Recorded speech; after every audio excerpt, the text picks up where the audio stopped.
Heiparku. Je česká ekonomika na dobré cestě, jestliže schodek loňského státního rozpočtu byl nakonec jen 78 miliard korun, tedy o celou třetinu nižší, než se čekalo a původně plánovalo? A jestliže poprvé po 20 letech, poprvé od roku 1995 se snížilo i celkové zadlužení státu, čeho je to výsledek? Jen znovu nastartovaného růstu ekonomiky? Nebo se snad v české ekonomice přece rozmáhá pracující chudoba a jsme závislou ekonomikou typu kolonie s nevhodnou strukturou investic, které zase podporují jen pracující chudobu? Tak o tom mluví a píše náš dnešní host, ekonomka Ilona Švihlíková.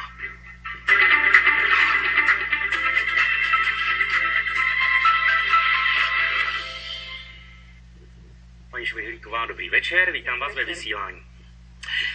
Jaká jsou tedy fakta, vyjádřená čísly o české ekonomice? Tady jsou ta základní za uplynulý rok, včetně očekávaného výhledu.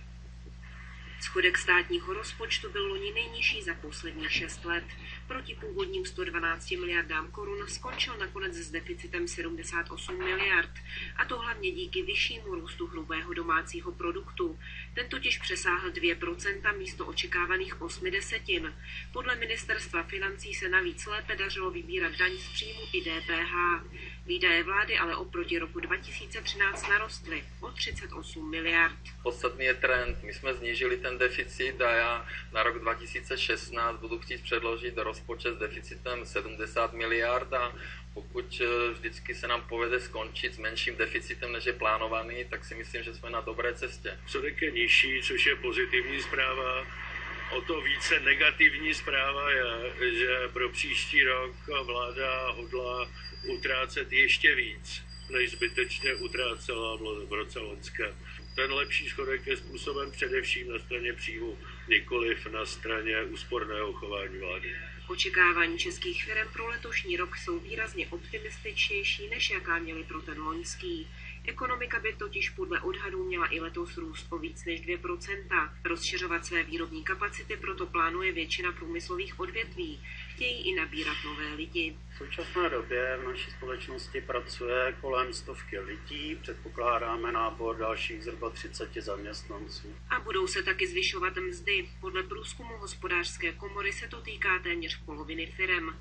Nejčastěji chtějí přidávat o 2 až 3%. U některých pozic to bude až desítky procent a důvodem je motivace zaměstnanců, chceme si je udržet a také rozšiřování aktivit. Zvýšení se ale netýká všech oborů. Třeba stavebnictví čeká další komplikovaný rok. Za posledních 6 let tam práci ztratilo skoro 80 000 lidí. Pro český trh bude v té oblasti pozemních staveb nadále platit, že bude postrádat velké miliardové zakázky. Podnikatele ale letos čeká i omezení výdajových paušálů. Nově budou moci uplatnit jen ti, kteří si vydělají do 2 milionů korun ročně. Za to se ale budou moci odečíst víc peněz za děti. Pracujícím důchodcům se bude znovu vracet sleva na dani. V platnost vstoupila i třetí sazba DPH. K základní 21% a snížené 15% přibyla ještě snížená 10% pro knihy, kojeneckou výživu a léky. Schodek státního rozpočtu je letos naplánovaný na 100 miliard korun. Markéta Černá, Česká televize. No a ještě připomenutí, www.heipark24.cz je adresa pořadu na internetu, na níž nás najdete, s řadou informací a nabídkou celé řady dalších kontaktů, skrze které se k nám můžete aktivně připojit a sami položit dotaz, který vás nejvíc zajímá. No a my začneme prvním z řady těchto dotazů. Zní takto. Dnešní opozice křičí, že schodek 78 miliard, plánovaný na 112 miliard korun, za rok 2014 byl moc vysoký. Schodek 100 miliard na rok 2015 je prý taky moc vysoký. Snížil se i celkový státní dluh poprvé od roku 1995. Jak se na tato fakta díváte a co namítnete opozici? Ptá se tento divák. Tak ten argument opozice je trošku zvláštní, když se podíváme zrovna na pana Kalouska, který má na svědomí třetinu státního dluhu České republiky, jak je to zvláštní typ argumentace. Ono je především potřeba říct, že jako státní dluh nemusí být hlavní priorita. Proč je hlavní priorita hospodářské politiky? Má to být zrovna státní dluh?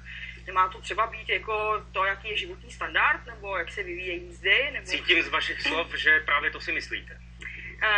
ten státní dluh je jedna z mnoha kategorií, které prostě budu sledovat. Ale není potřeba z toho prostě dělat zlatou krávu, musím se vždycky dívat na to, jak to působí v té ekonomice, co to dělá s tou makroekonomickou úrovní. Tenhle trend je samozřejmě pozitivní, ale nejde jenom o ta čísla, jde vůbec o to, v jakém hospodářském rámci se pohybujeme. To, co bych pochválila na současné politice ministerstva financí, je především to, že se snaží dohledávat zdroje, především v oblasti DPH, kde samozřejmě dlouhodobě dochází k obrovským daňovým únikům. Je to konečně vnímáno jako určitá priorita. Co se týče toho poklesu státního dluhu, tak tam někteří argumentovali, že to bylo tím takzvaným rozpouštěním rezerv, ale koneckonců, pokud to značí právě lepší management, lepší správu, tak není důvod, proč se na to dívat kriticky. To poprvé po 20 letech snížení celkového zadlužení státu, státního dluhu, tak v něm se vlastně kumulují ty deficity z rozpočtu. A jaký to má význam pro lidi, že se snížilo celkové zadlužení státu? No, je to taková virtuální hodnota? Nebo já si myslím, že občané tohle úplně na sobě nepoznají. Je to něco, co je možná předněje k tomu cítit se lépe, nebo může to, řekněme, mít nějaký psychologický efekt na ekonomiku, ale tohle prostě není jakoby úplně základní fundament. Jo, bylo by špatné, kdyby třeba ta tempa deficitu narůstala nějak dramaticky a úplně se vymkla kontrole, ale nic toho nehrozí u nás. Koneckonců podívejme se i na to financování dluhu. Česká republika v tomto ohledu patří mezi země, které jsou schopny se financovat nejsnáze na celém světě, takže tam skutečně není problém. A když si to ještě rozebereme, tak vy říkáte, je to jenom jedna z položek, jak hodnotit ekonomiku, to, jaký byl deficit a jak se dodržel, jak se splnil nebo nesplnil, jak se dodržel nebo nedodržel. Ale čeho je to výsledek, že byl nakonec o tolik nižší, o nějakých 34 miliard korun nižší, než vláda Jiřího Rusnoka plánovala?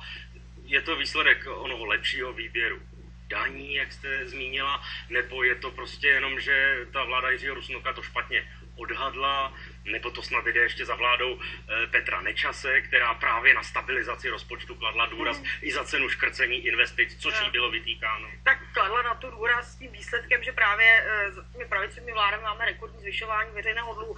Já si myslím, že to je kombinace několika jevů a bezesporu se projevuje jak lepší výběr DPH, tak samozřejmě i to oživení ekonomiky, to nutně se musí projevit na inkasu. Nemělo by se stávat, že ten ekonomický růst se tak jaksi podsekne v tomto ohledu, ale je pravda, že to vnější prostředí je hodně nejisté a v tomhle případě to naštěstí bylo tím směrem úspor, nikoliv tím opačným. Tak, otázky nám zmizely pro tuto chvíli, zkusíme je navolit, máme je tu, otázka z webu od Emila. Lze významněji regulovat množství financí, které stát vydává, zejména tedy na sociální stát. V případě šetření se sáhne většinou do balíčku ze sociální oblasti. To nelze šetřit jinde a je možné vytvořit vyrovnaný rozpočet a přitom mít sociální stát? Ptá se vás Emil. Tak rozpočet státu má dvě složky, příjmovou a výdajovou.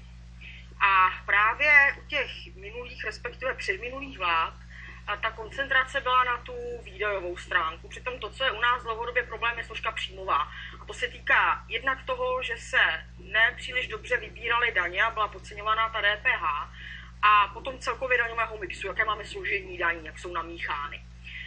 Samozřejmě, že je možné mít vyrovnaný rozpočet, ale prostě musím mít v souladu to, co od toho státu chci.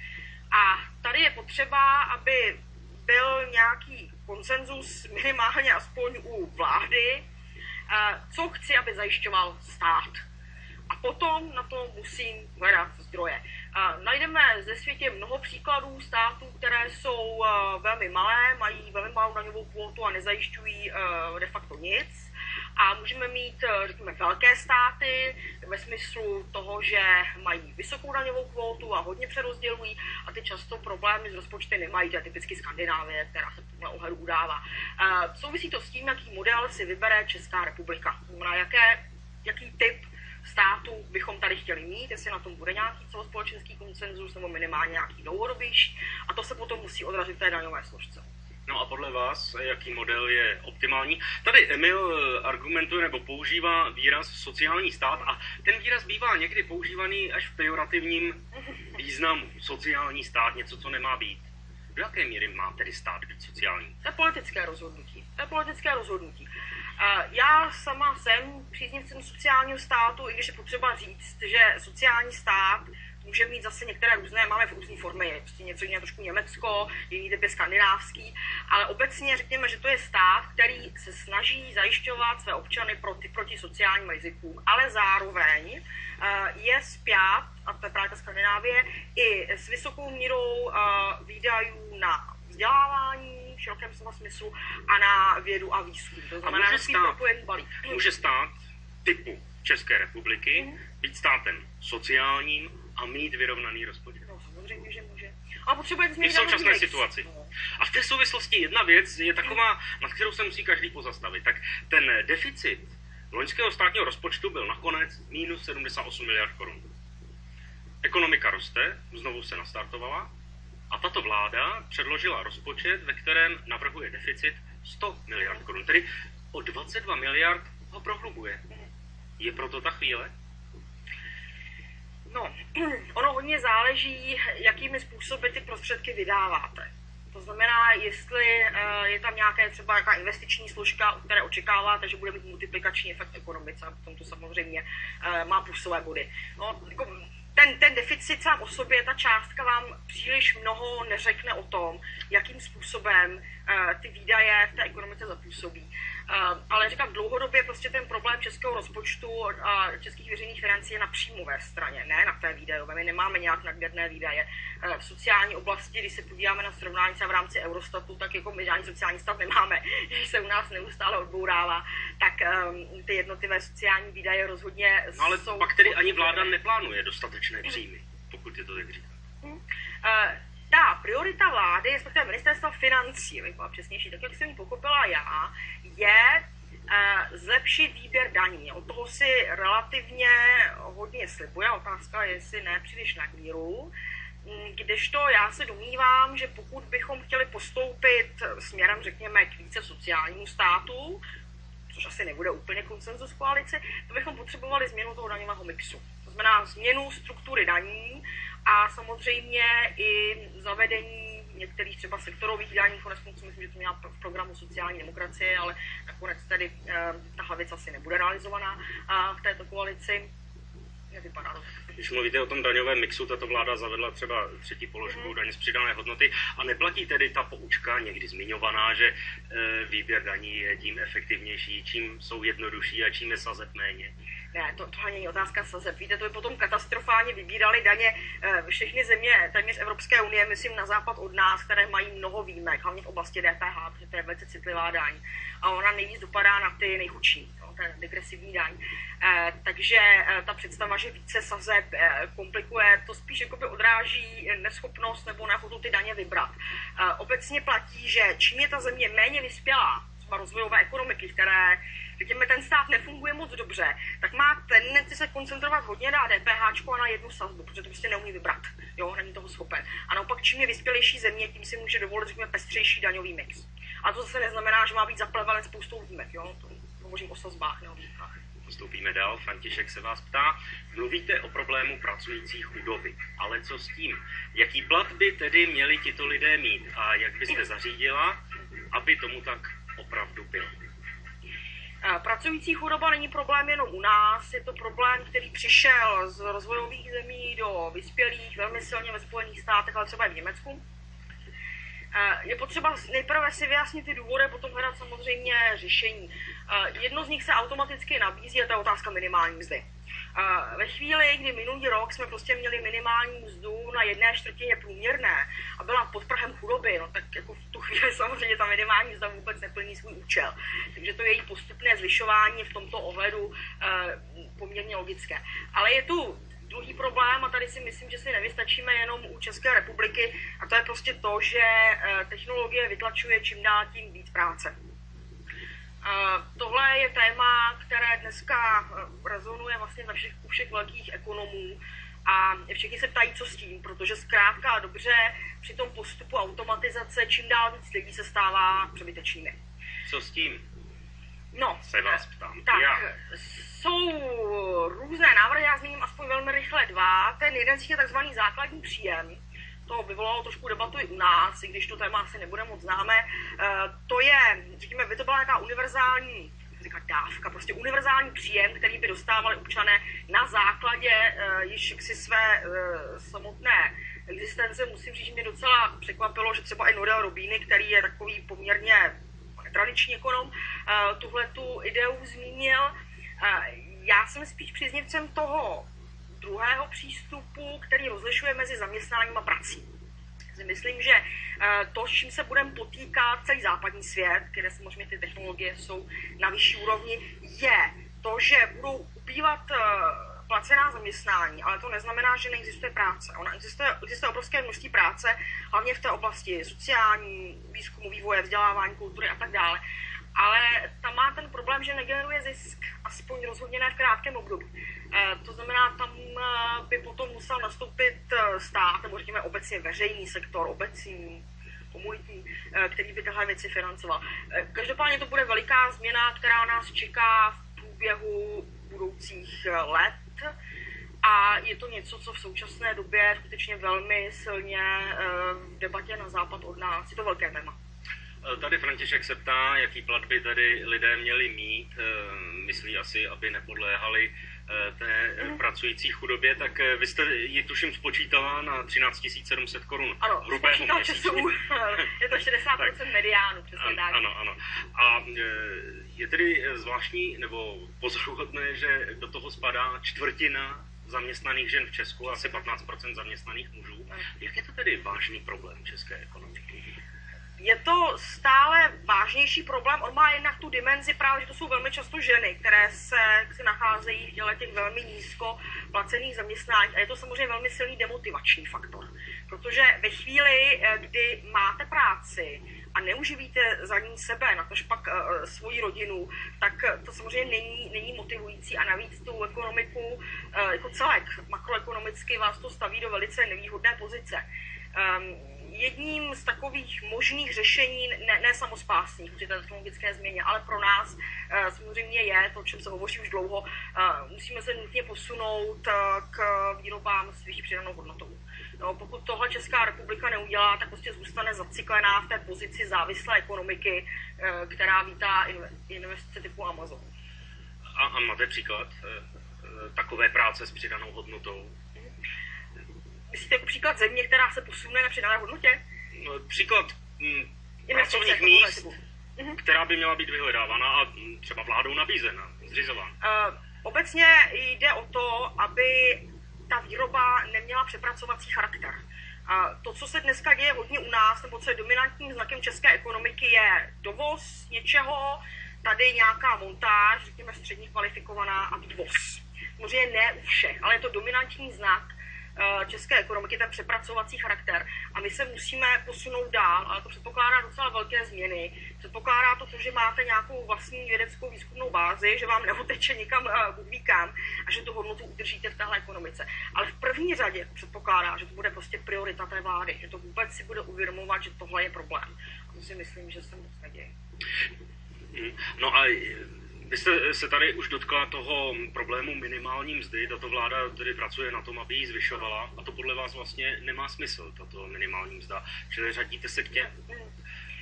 Má velký smysl. Jestliže je pod hodnotou té pracující chudoby. Ano, postupně zvyšování minimální mzdy je samozřejmě důležité. Máme jednu z nejnižších, když to porovnáváte tu minimální mzdu průměrné, tak ta naše je snad nějaká třetí nejnižší v rámci jako Evropské unie, takže ona je naprosto ostudné a navíc jako úrovni k ničemu, když máte takhle nízkou minimální mzdu, tak neplní v ekonomice žádnou roli. Takže to její postupné zvyšování je samozřejmě důležité, ale nesmí zůstat jenom u toho.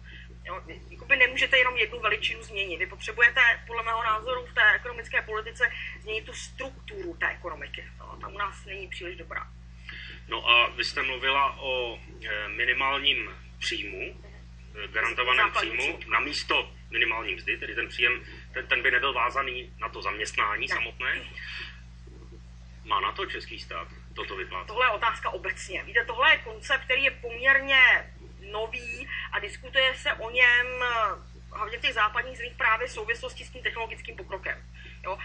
Jako přesnou studii, aby se to financovalo, vám v tuhle chvíli těžko někdo dodá. Já prostě říkám, že to je něco, o čem se baví v souvislosti s tím, jak jsou vytlačována pracovní místa.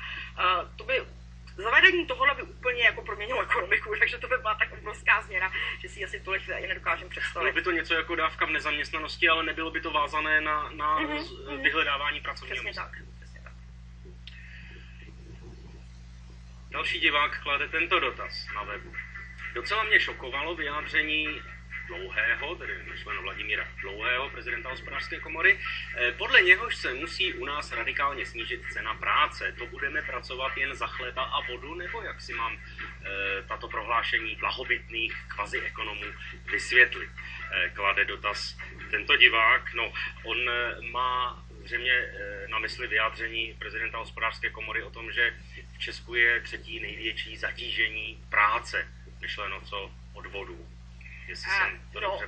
Asi to byla narážka na to, já neznám ten kontext přesně úplně teď, ale víte, jako tady nejde o ta procenta, prostě z jakého základu to počítáte. A když se podíváte na tu celkovou mzdovou úroveň, tak ta je prostě velmi nízká. Já jsem zrovna nedávno si dala práci a počítala, jaká je ta úroveň v partii kupní síly, samozřejmě českých mezd, ještě to průměr, vůči německým, jsme na nějakých 40%.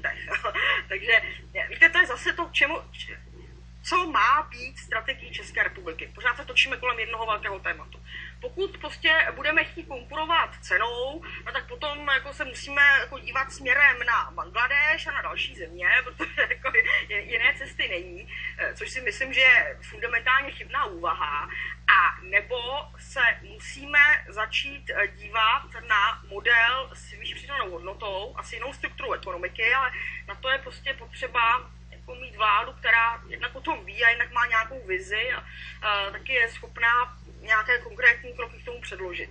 No, když kritizujete onu vlastnickou strukturu české ekonomiky, ten vysoký podíl nadnárodních korporací, že vede k velkým odlivům zisků ze země, tak co s tím teď, kdy ta vlastnická struktura už je daná vlastně? No, daná. Jako samozřejmě bylo bývalo lepší řešit jako před nějakými 15 lety, ale na to už je teď pozdě skutečně.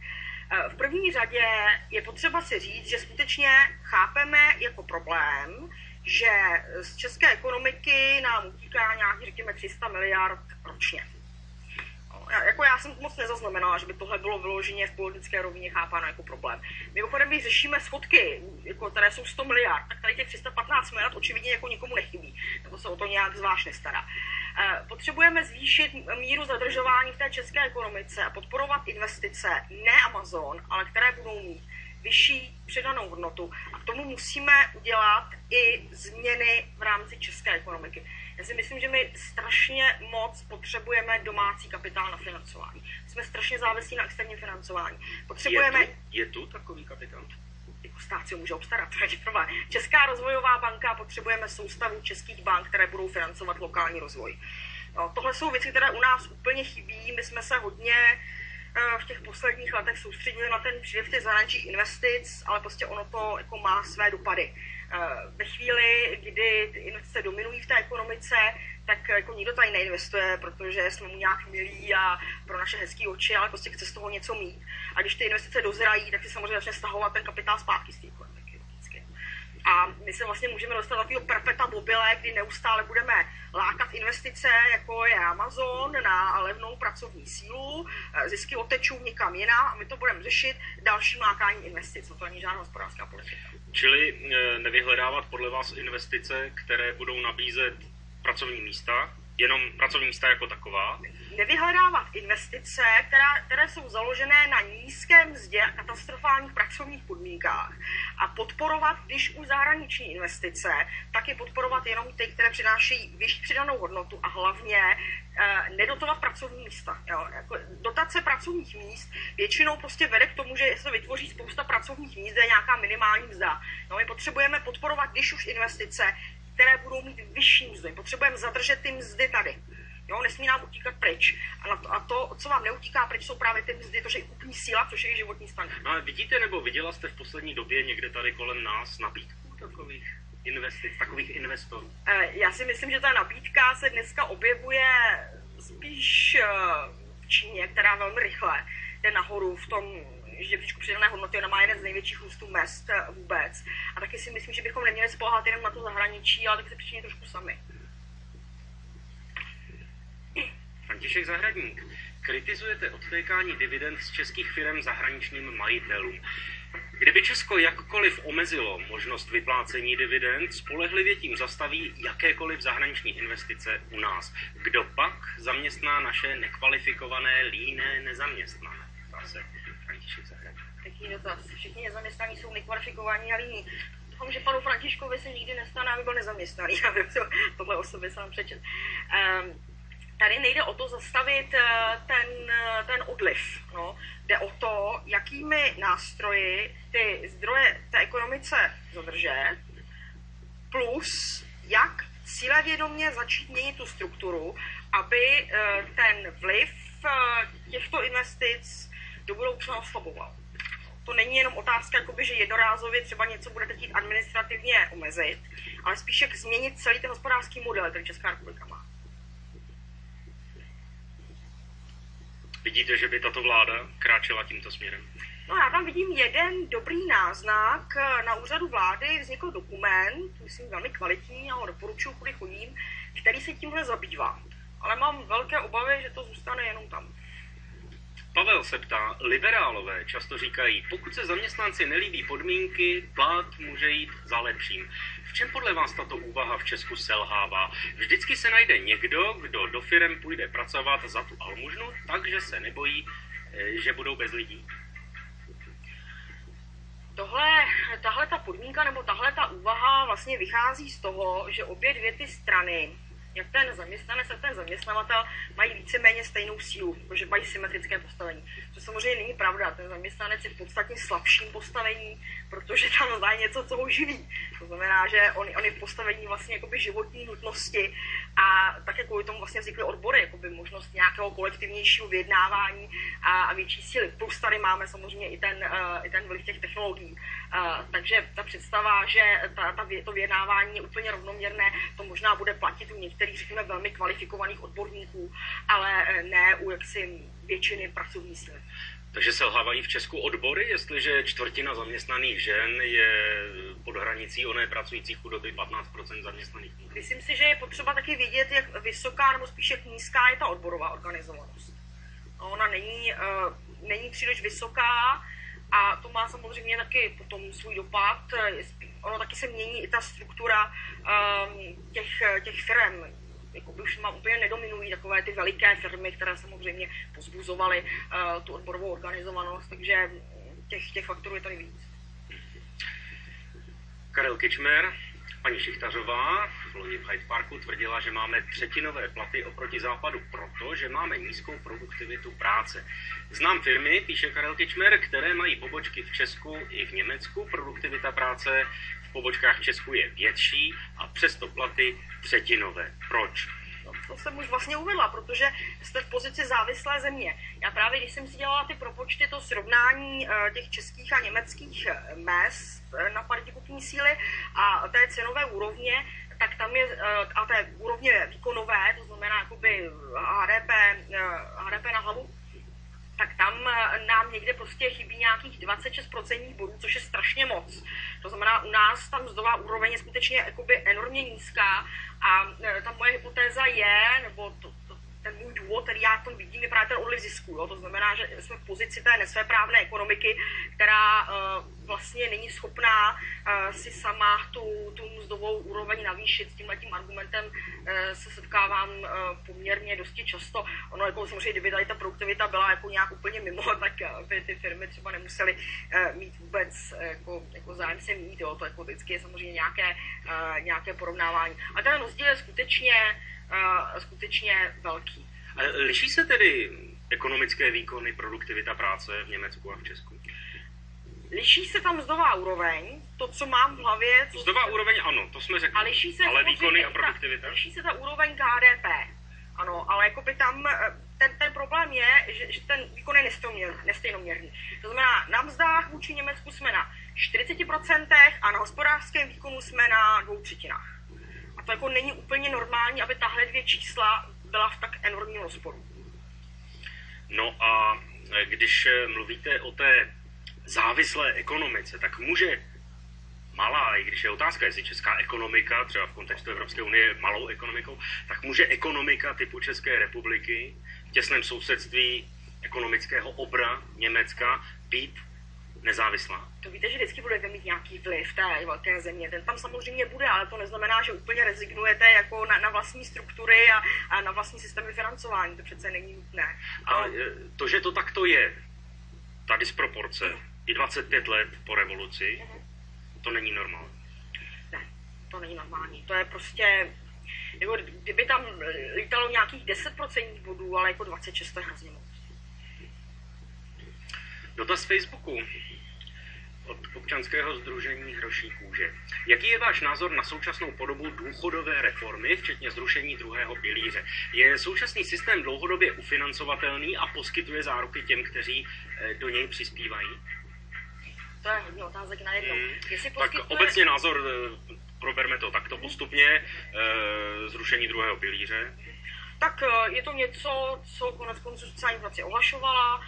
Je to podle mého názoru pochopitelný krok. Nebyl o ten druhý pilíř zájem. Uvědomme si, že to je něco, co je poměrně hodně riskantní, protože má to spoustu důvodů. Když se podíváte na ty turbulence na finančních trzích, tak zkrátka dobře ta představa, že vaše peníze jsou jaksi bezpečnější v penzijním fondu než u státu, mi nepřipadá příliš realistická. A ty zkušenosti s tím taky nejsou úplně ideální. A ta druhá část, jestli současný systém je dlouhodobě ufinancovatelný a jestli poskytuje záruky těm, kteří do něj přispívají.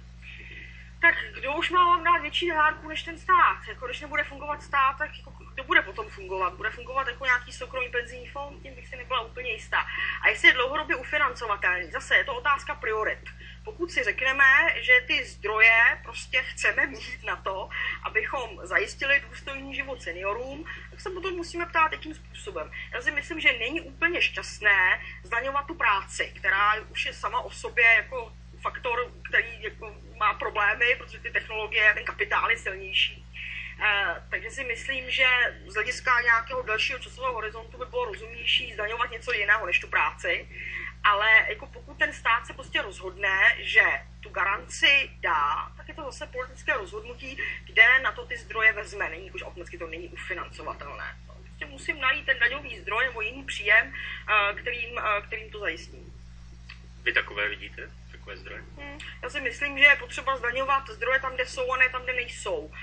To znamená posunout se, ta debata trvá už strašně dlouho, ke zdaňování kapitálu, finančního, obraty burs a podobně. Radek, říkáte, že musíme změnit strukturu ekonomiky, že jsme vlastně takovou ekonomickou kolonií.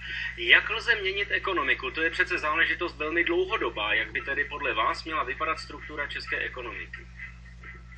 Dlouhodobá je, to bych potvrdila, proto by bylo dobré, aby na tom byl trošku nějaký širší konsenzus, aby třeba vláda neudělala nějaké kroky, pak se změní, to se zvrátí. Měnit strukturu ekonomiky je nejtěžší hospodářský úkol, který pravděpodobně existuje, je to otázka několika dekád. Znamená, je to opravdu jako, je to kláda. Ale udělat to podle mě musíme, pokud se nechceme v této pozici na věky zafixovat, což bych tady rozhodně nedoporučovala. Tak, co pro to můžeme udělat? Můžeme se poučit trošku ze zemí, kterým se to povedlo. Najdeme hlavně v jihovýchodní Asii a poučit se tedy i z těch chyb, které případně udělali. Budeme potřebovat ty vlastní kapitálové struktury, to už jsem naznačovala. Potřebujete mít financování. Potřebujeme mít lokální financování, které se u nás hodně zanedbává. Potřebujete mít samozřejmě české struktury, které se budou držet. To jsou ty, které mají většinou v rukou zaměstnanci, to znamená třeba družstevní struktury. Potřebujete mít samozřejmě podporu vzdělávání a teď o tom se hovoří neustále. Je to překonaný koncept roku 68, družstevní. To je jiná situace, abych to asi úplně nesrovnávala. Víte, družstevní struktury, u nás to má špatný zvuk, ale když se podíváte třeba zase na to mezinárodní srovnání, nebo dokonce i na doporučení Evropského parlamentu, což mě překvapilo příjemně, tak tam právě vyhodnocovali, jaké struktury mají odolnost vůči krizi. A zjistili, že právě družstva mají největší odolnost. protože tím, jak jsou zafixována na to místo, tak mnohem méně jak si utíkají mimo ten vyhrazený prostor, mimo ten region. U nás je to bohužel spjato stále s tím mírovým režimem, když teda družstevnictví u nás má tradici od poloviny 19. století, ale to se někdy špatně vykládá. A když jste říkala, musíte mít české struktury, tak je také možné omezit ty nadnárodní struktury v kontextu Evropské unie, v hranicích Evropské unie? No, jako samostatně Česká republika těžko. Jako asi se dají dát nějaká opatření, když by byla spíš motivačního charakteru na udržení těch investic v české ekonomice, ale ten problém zkrocení nadnárodních firm je globální, to není jenom problém náš, abych se spíš skutečně koncentrovala na to, co můžeme udělat my sami.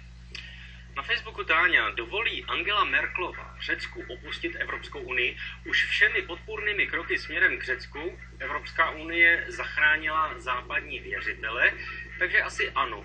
Odchod Řecka vede k propadu eura a povede i k rozpadu Evropské unie, tak to se ptá Táňa a pokračuje. Co si myslíte o chystané cíleně nemedializované smlouvě TTIP? Tak jestli připustí Německo odchod Řecka z Evropské unie za určitých okolností, a k těm se dostaneme. Ano, tak už tak bylo naznačeno, protože jako v Řecku budou volby, jak víme, a pravděpodobně zvítězí radikální Syriza, která má trošku jiné představy o hospodářské politice, než má Německo. Musíme si ale říct, že nemáme žádný jako mechanismus, jak by ta daná země měla odejít z eurozóny. Byl by to velmi rázný krok, asi by to Řecko nebylo samo. A otevíralo by to teda spoustu dalších otázek. Já si myslím, že tahle varianta ale vůbec není nepravděpodobná. Na ta eurozóna od počátku udělaná strašně špatně a ekonomiky, jako je Řecko, ale i Španělsko a další, prostě to euro v té podobě, jak bylo prostě nevydrží. Ta ekonomika na to není vůbec stavěná, takže možná by se jim ulevilo, se otázka, jak potom spláceli ty zbytky těch dluhů. Ale je to možná varianta, která by ale bezesporu nesmírně poškodila Evropskou unii a euro klesá už teď. Teď ještě k tomu Řecku. Tak tam budou 25. ledna předčasné parlamentní volby. Favoritem je Syriza, dosud opoziční radikální levice, a tam má tedy velmi radikální program a záměry a mimo jiné chce přestat dodržovat splátky o něch dluhů a staví se proti úsporným opatřením, kterými mezinárodní věřitelé podmiňují pokračování finanční pomoci, a také požaduje umazání dluhu Řecka. Jakousi oddlužovací konferenci chce uspořádat a argumentuje Německem a la rok 1952. Je to reálné? Je to návrh, který plně chápu. V souvislosti s tím, jak vypadá řecká ekonomika, to je prostě sociální katastrofa. 28% lidí bez práce, 60% mladých, ekonomika se strkla o čtvrtinu. To jsou údaje, které byste dostal ve válečném stavu. To, že je tam radikální reakce, není nic překvapivého. Já se obávám, že ta vyjednávání budou nesmírně obtížná a že ta pravděpodobnost, že neskončí dobře, je poměrně velká. Nevím, jestli má Syriza připravené další kroky, myslím, že ano, protože pro ní pracují výborní řečtí ekonomové. Ten odchod Řecka z eurozóny by byl, říkám, radikální krok, není proto stanoven postup, ale konec konců to nebyl ani v případě problému eurozóny. A asi by Řecko nezůstalo samo. Myslím si, že by následovaly další země. A to by byl skutečně velice významný otřes. Čili pomohlo nebo uškodilo by to eurozóně, kdyby z ní Řecko odešlo? Abych se ptala, jestli to pomůže Řecku. Řecko je v situaci, kdy volí mezi něčím, co je špatné, a mezi něčím, co je ještě horší, a musí si samořádně propočíst, nebo Syriza si musí propočíst, jestli se jim více vyplatí zůstat v eurozóně nebo odejít. On je tam ještě jeden návrh.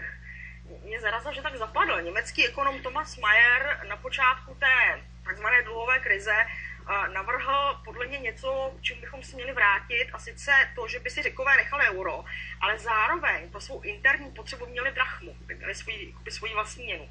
To si myslím, že by mohlo dost pomoci, ale mám pocit, že ten návrh nebyl nějakým dalším způsobem rozpracován. Každopádně by to samozřejmě byl otřes, protože u toho Řecka by těžko zůstalo, asi by následovaly další země, které by z té eurozóny odešly. A to samozřejmě k nějaké důvěryhodnosti měny nepospěje, když se mění ta celková měnová oblast. No a Táňa se vás ptá ještě na onu smlouvu TTIP, tedy smlouvu o podpoře obchodu investic mezi Severní Amerikou a Evropskou unii. No, tak ta transatlantická smlouva, to je podle mě jedno z hlavních témat. Nás se občas věnujeme různým margináliím, ale tohle je skutečně téma. Transatlantická smlouva, mě taky zaráží to, jak se o tom málo hovoří, už jenom když vezmu, kdyby byla schválená, což naravno říkám, že doufám, že nebude, ale kdyby byla schválena, to bude největší obchodní a investiční dohoda světa. A takže to bude docela velká věc. Diskutuje se o mnoha velmi kontroverzních ustanoveních. A musím říct, že skutečně mě překvapuje, jak málo se u nás o ní hovoří. V Německu, ale ve Velké Británii to veliké téma je. Z řady důvodů, ať už jsou to odlišné standardy ve Spojených státech a u nás, obavy z to jsou ta kontroverzní ustanovení, která máte na mysli. Ano. Co konkrétně? Tak nejčastěji se kritizují 3 takové oblasti. Ta první z nich je, že velmi hrubě řečeno Spojené státy mají podstatně nižší standardy než Evropská unie. Ať už to je v oblasti ochrany spotřebitele, ekologie, ale i sociální, že oni vůbec jako nepodepsali dohodu Mezinárodní organizace práce. A ta úroveň evropská je vyšší. No, vzhledem k tomu, že to iniciovali Spojené státy, to vyjednávání, tak mně taky přijde poměrně nepravděpodobné, že by jako toužili se sebe dostat na tu vyšší úroveň.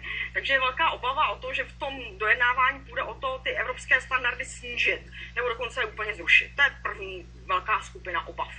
A ta druhá se týká zaměstnanosti. Někdy, když se o tom hovoří, tak se říká, tak je to dohoda, která přinese nová pracovní místa.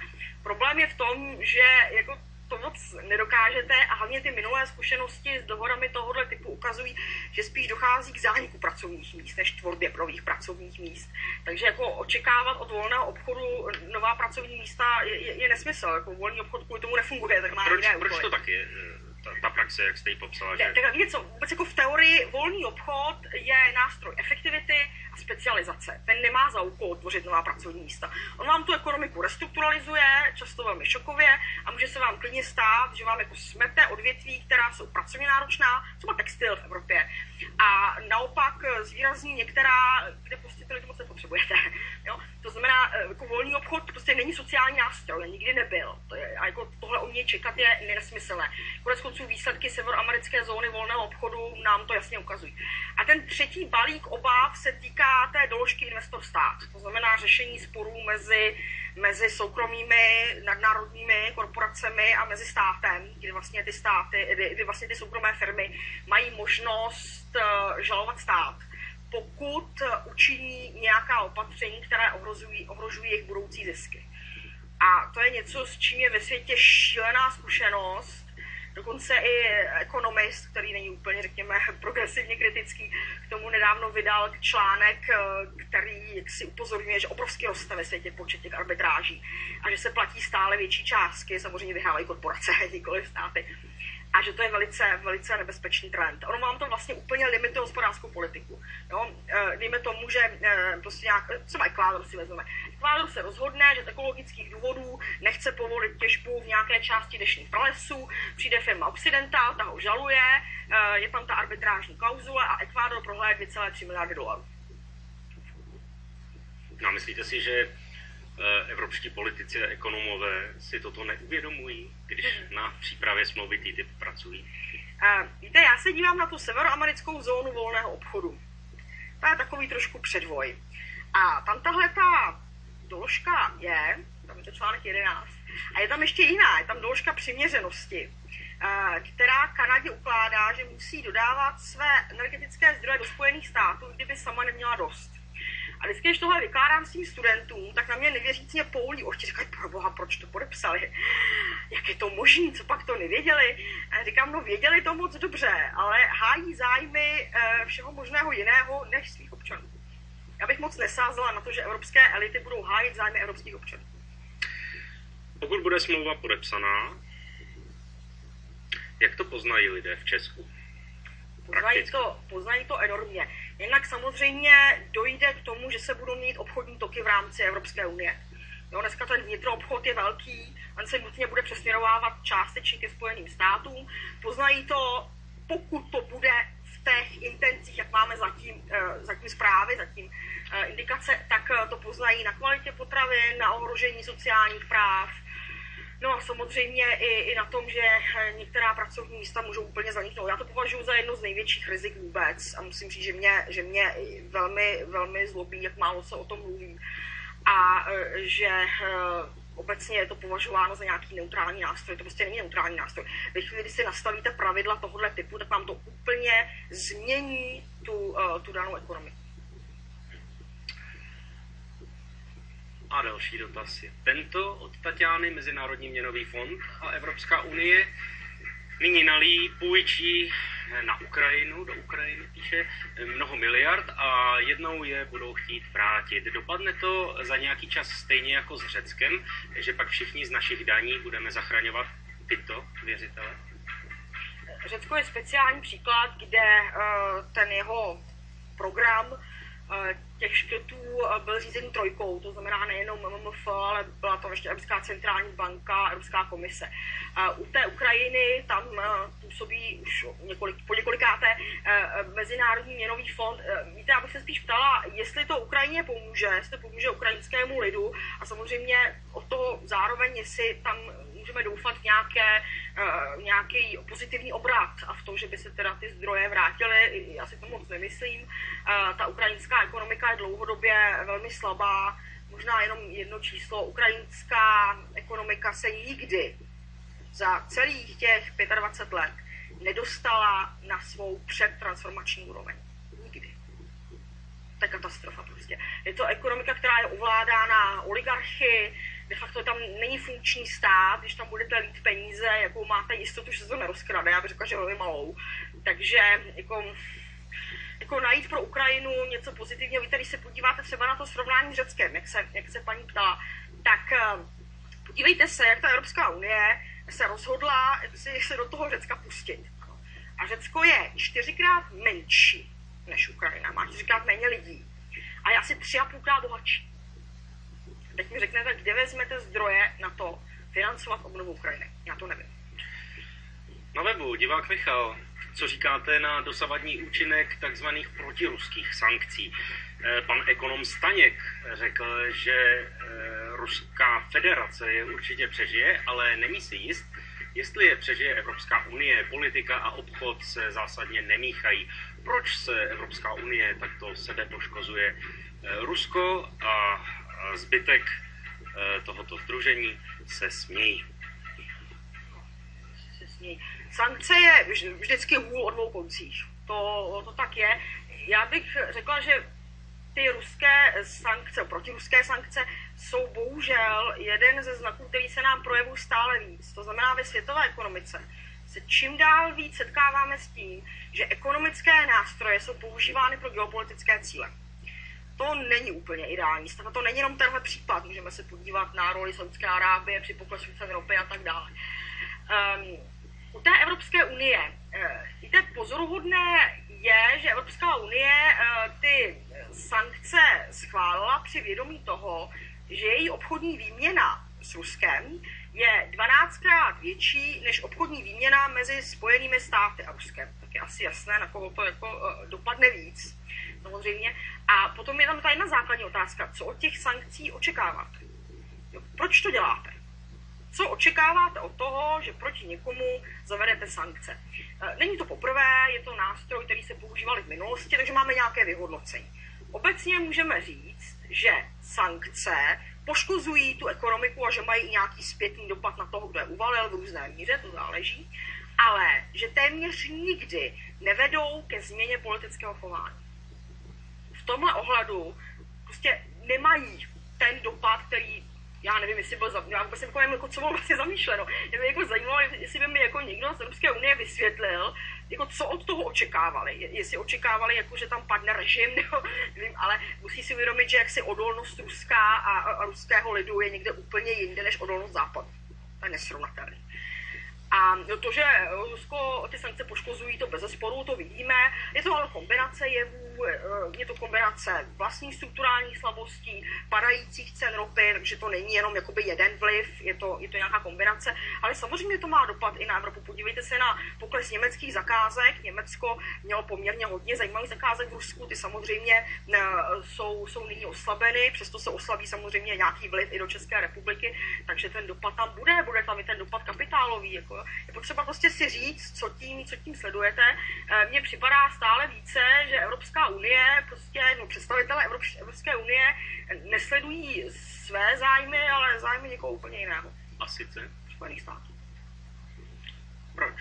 Co byste měli? To je dobrý dotaz. Já mám takové 3 hypotézy. Za prvé hloupost. To bych nevylučovala. Za druhé, prostě to mají zaplaceno. Za třetí musíme si uvědomit, že Spojené státy provozují ten špionovací systém NSA, my to víme díky Edwardu Snowdenovi, takže je možné, že na některé evropské politiky prostě něco ví a drží je v šachu. Nebo kombinace těchto 3. To jsou divoké hypotézy? To nejsou divoké, to je velmi realistické. Na Facebooku další dotaz, a sice tento. Jaký je váš názor na vstup České republiky do eurozóny? Můžete prosím sdělit výhody a nevýhody? Nestaneme se v Evropské unii díky nepřijetí eura státem pouze 2. kategorie? Velmi obecně si myslím, že vstupovat do něčeho, co se nachází v diplomaticky řečeno turbulentním stavu, není úplně ideální politika. Já nepatřím k nějak velkým zastáncům vstupu do eurozóny a vidím tam značné množství rizik. Zmíním možná ještě jedno aktuální, jak víme, tak Česká národní banka provedla tu intervenci, kdy uměle tady depreciovala korunu, stále ji drží a pokud bychom nyní uvažovali o tom vstupu, tak to bude podle mě za podmínek ne příliš výhodných. Když řeknu úplně lidově, to bychom do té eurozóny vstupovali jako žebráci, což si nemyslím, že by byl úplně ideální stav. Má to obojí, má to výhody i nevýhody. Ti, kteří jsou zastánci, většinou říkají, že už nyní většina našeho obchodu probíhá s eurozónou, což je pravda, že by to usnadnilo situaci českých exportérů, to bezesporu tak je, ale já se obávám těch širších konsekvencí, prostě stát se součástí něčeho, co se možná brzy rozpadne, mi nepřijde jako úplně ideální. A proč myslíte, i Slovensko mělo obavy ze vstupu do eurozóny? I tam se mluvilo o tom, že to pro lidi bude nevýhodné. A teď, když se dělal průzkum, tak naprostá většina Slováků už by slovenskou korunu zpět nechtěla. Ono je taky důležité říct, že jakoby ty zpětné pohyby jsou docela obtížné, jakoby se vracet potom k té národní měně. Ono hodně záleží na tom načasování, kdy tu politiku provádíte. To znamená, jestli to bylo před tím vznikem těch velkých problémů v eurozóně, anebo poté, a když vidíte, jakým způsobem jsou řešeny a jak třeba se nakládá s těmi zeměmi, které ty problémy mají. Jo? To je prostě trošku jakoby jiná zkušenost. Tak tolik dnešní Hyde Park. Jehož hostem byla ekonomka Ilona Švihlíková. Paní Švihlíková, já vám děkuji a přeji vám dobrý večer. Hezký večer.